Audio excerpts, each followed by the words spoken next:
নমস্কার বন্ধুরা, গোপাল ভাঁড়ের গল্প চ্যানেলে আপনাদের আরও একবার স্বাগত।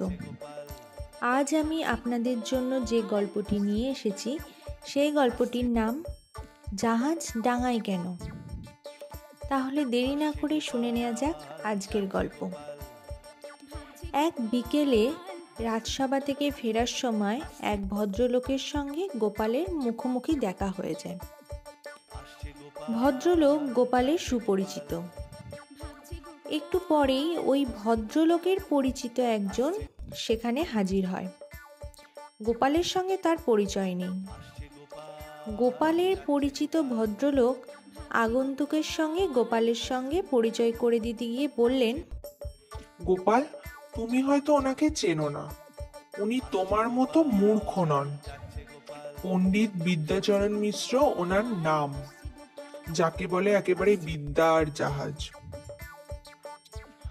ভদ্রলোক গোপালের মতো মূর্খ নন বলাতে স্বভাবতই গোপালের রাগ হওয়ার কথাই বটে, কিন্তু মুখে কিছু না বলে থাকাও তার পক্ষে সম্ভব নয়। তাই স্বাভাবিক স্বরেই গোপাল জবাব দিল, জাহাজ যদি হয়েই থাকেন তবে ডাঙায় কেন? সাগরের জলে ভাসিয়ে দিন। তো বন্ধুরা, এই ছিল আজকে আমাদের গোপাল ভাঁড়ের একটি ছোট্ট গল্প, জাহাজ ডাঙায় কেন। গল্পটি যদি ভালো লেগে থাকে তাহলে লাইক করবেন, শেয়ার করবেন, কমেন্ট করবেন এবং চ্যানেলে যদি নতুন হয়ে থাকেন চ্যানেলটি সাবস্ক্রাইব করে পাশে থাকা বেল আইকনটি বাজিয়ে দেবেন, যাতে পরবর্তী গল্পের নোটিফিকেশান আপনাদের কাছে তাড়াতাড়ি পৌঁছে যায়।